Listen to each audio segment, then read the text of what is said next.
We are busy at work working through our Thanksgiving menu from Esther Allen Howland's the New England Economical Housekeeper, and her cookbook here. So we are looking forward to getting work done. Like I said, we're underway. We've got Victoria over there chopping some mince for us for our mince pies. Today is our baking day, so we have lots of work ahead of us. So I hope you'll join us.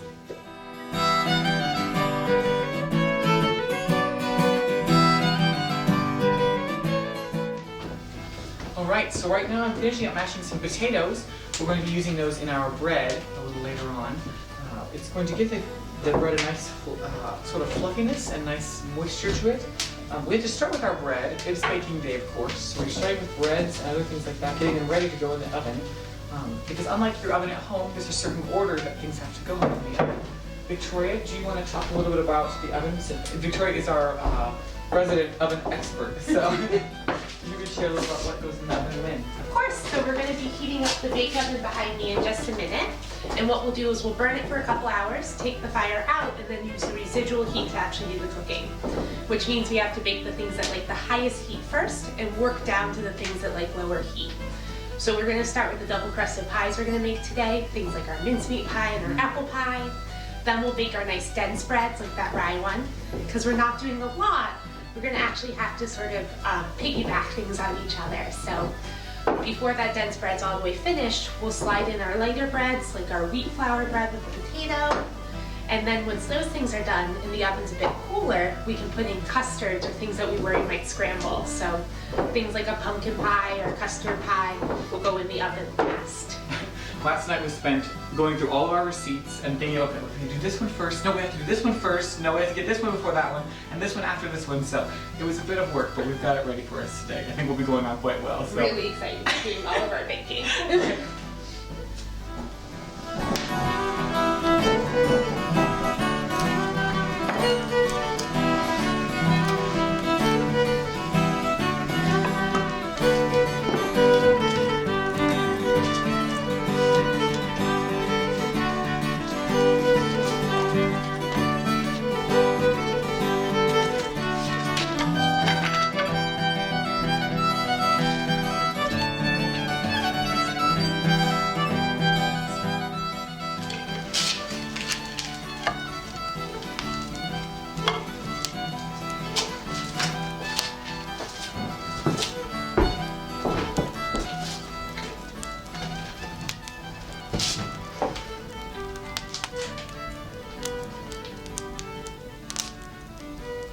Yes, I think that will do very nicely.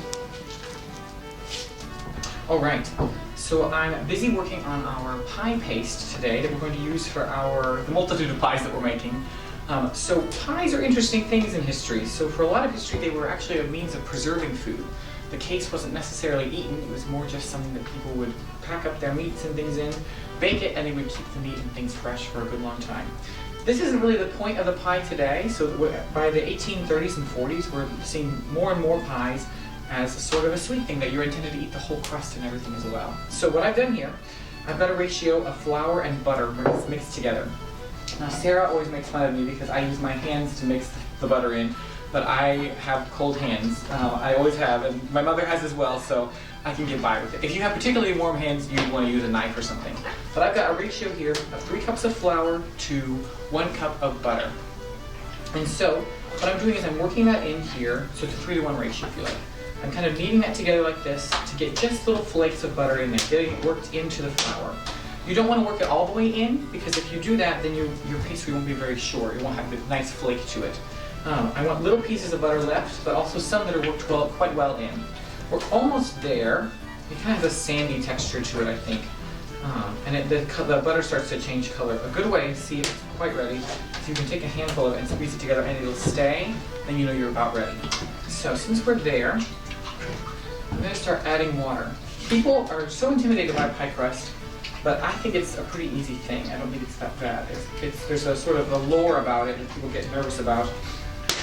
But once you've tried it, once you've figured out that you can do it, it's not as intimidating. So you'll do quite well, I'm sure. So in a little while, once we've got these pie paste together, we'll start rolling it out and getting our pie plates lined. And then we can use, we'll be putting together our fillings as well for our pies. So we'll have that all ready to go in. Like Victoria told us a little while ago, the double crust pies are the first things to go in the bake oven, which you kind of see the light up going behind me. It's getting heated right now as well. We're getting that ready to go. And we'll be ready before too long.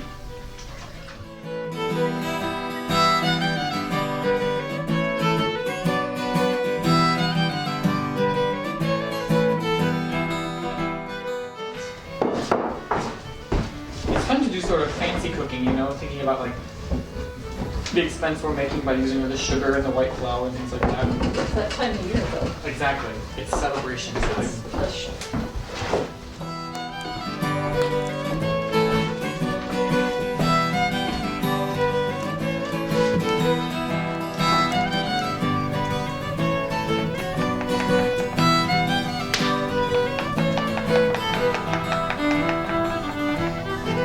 Right, got the lemon for the pie. Those look really good, Sarah.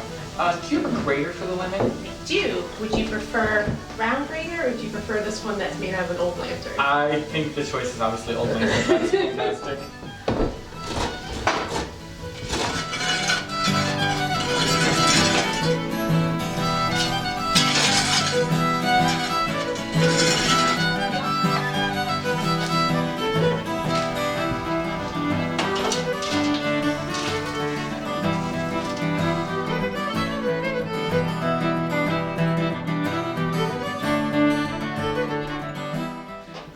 Oh, have we checked the oven already? Oh, I haven't. But it's been a little bit, so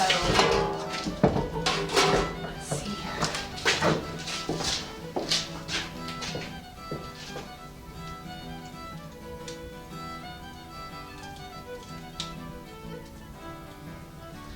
See, that feels wonderful. Oh, all right. Could always have left the door down if it was still too hot, but I think that's perfect. Let's see those pies. All right, so double crust. Let's see, we got our apple pie first. Perfect. Want to set it in the front? I'll slide it back. All right, there you are. And then mince next, yes?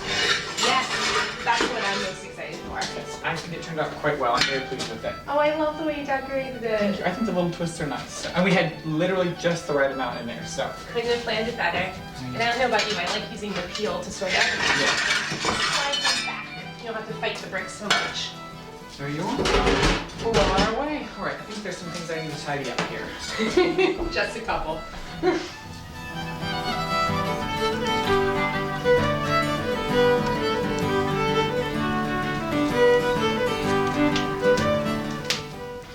All right, I think we can start getting the chicken filled. You want to add the gravy to that first? I always like to mix the gravy in just to make sure it's sort of well incorporated. That makes it nicer, moisture that way too. You don't want to end up with a nasty dry pie if you work so hard on it. Mmm, this smells so good. I might just eat this on toast. I know, just eat it up with a spoon. That's right. What's that for this week? The chicken. Chicken. Mm. Oh, it smells that good. That's strong. All right, in she goes. And that's the tin pie pan that you used this time, right? That's right. The receipt said specifically to use a tin vessel to bake it in, and so we have done. And again, it's the perfect size. We're having good luck today. Either that or we're going to be cursed with our pumpkin pie. Not today, No, right? don't say it. That's right. Can I give Also, that to you? that crust is so interesting because the receipt read very much biscuity. It looks so much like a traditional pie crust right now. It does. It's just thicker. You think I should? I would trim it and then fold it I because I think think you that's just a good have a idea.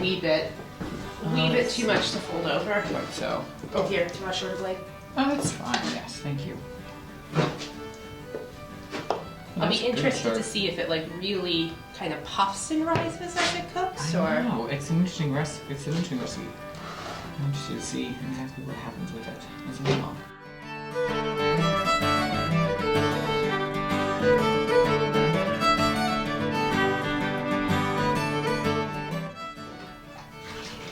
All right, and then I think we should poke it in the middle too, do you yeah, think so? just a couple vents. Okay. 2. That'll be 3. Right, come on. 3 down the middle. Like that. Perfect. All right, chicken pie ready. All right, into the oven she goes. All right.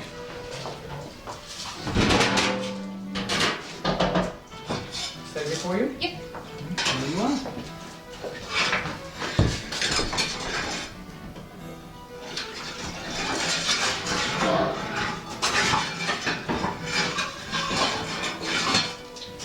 my white bread in too. All right. I think we're gonna go out. And who knows, maybe that chicken pie could have gone in a bit hotter. It's that biscuit crust that makes me inclined to put it in a little bit lower. But we shall see. We shall see indeed.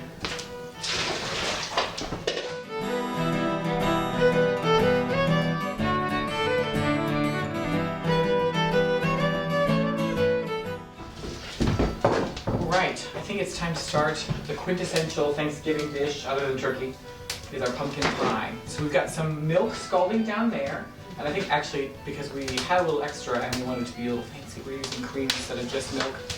And let's see, I'm gonna get 3 eggs in here. Is that what you called for? Mhm. So 3 eggs. And I already tested those, it should be fine. Lovely. That is very important. 1, 2, and 3. Would you crush the sugar for me? Yes. You want white or brown? Let's do white. These eggs started here. And then you also already have some molasses too, so I think we're also going to need that. Yes. Over here, sorry. Of course. I've been told I'm a very vigorous stirrer, so this is helpful. Very impassioned. That's right. There's a 1/4 cup of molasses and 1/2 cup of sugar, right? Quite so.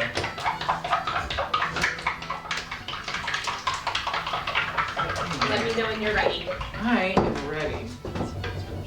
Sugar. Sugar, and I'm gonna put the molasses here as well. And there's a saying, slow as molasses, right? In the winter time on top. I did. Should have set it in front of the fire for a little while to warm up. So we'll do just nicely. And then I'll have to check the receipt book to see what spices we're to use. I'm sure cinnamon and nutmeg. Yes. Ginger. It's not Yes. pumpkin pie without ginger. No. Is it Mrs. Cho who says that ginger is good enough for a pie, for a pumpkin pie? Mm-hmm. We'll answer well enough alone. There you As are. long as you put enough of it.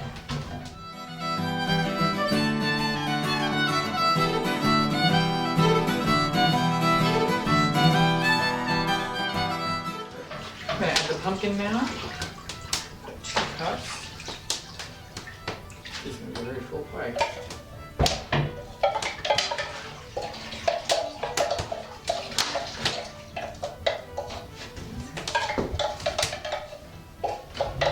It always excites me to cook from her cookbook since Yes. Worcester, she published in Worcester, and Worcester's just a stone's throw away from here, so right at home. Yes. All right, let's see. Salt. We'll need that for sure. Nothing sweet is hurt by a little salt. Thank you. And then let's see, cinnamon or grated lemon peel to your taste. I think I should rather cinnamon. Me as well. And then ginger as well. So just ginger, cinnamon, or grated lemon peel. So I'll say ginger and cinnamon. I agree with that. That sounds lovely. I agree with your assessment wholeheartedly. That's nicely mixed. Do you think our milk is quite strong? Oh, it's got a little bubble on it, so I think that's probably a good sign. Yes. Right. Up it shall come, and in it shall go.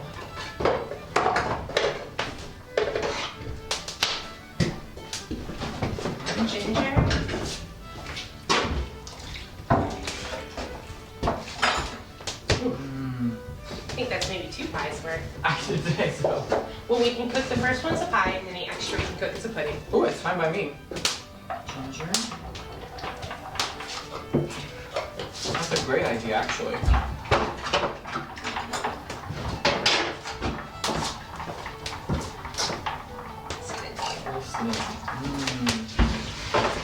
It's quite fine.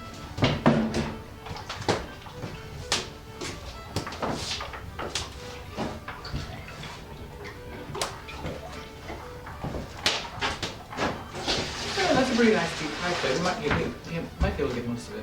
That's true. That isn't much. That is a very deep pie plate. I picked the deepest one for the pumpkin because I like pumpkin so very well. Well, it smells lovely. Oh, so it does. It smells like pumpkin pie. It's very good. Alright. My thinking is that we should put the pie paste on there. And then pour it in. Yes. It's the same way whenever I do in a Dutch oven or a bake kettle, I always Yes. set it in and then pour the filling. It saves many a sad moment of dumping a custard pie all over your Just big gonna kettle. say, less filling and less tears. Are we ready? I think we are. All right. Let me set that there. Please over. I'll start doing your peel and bring this over directly.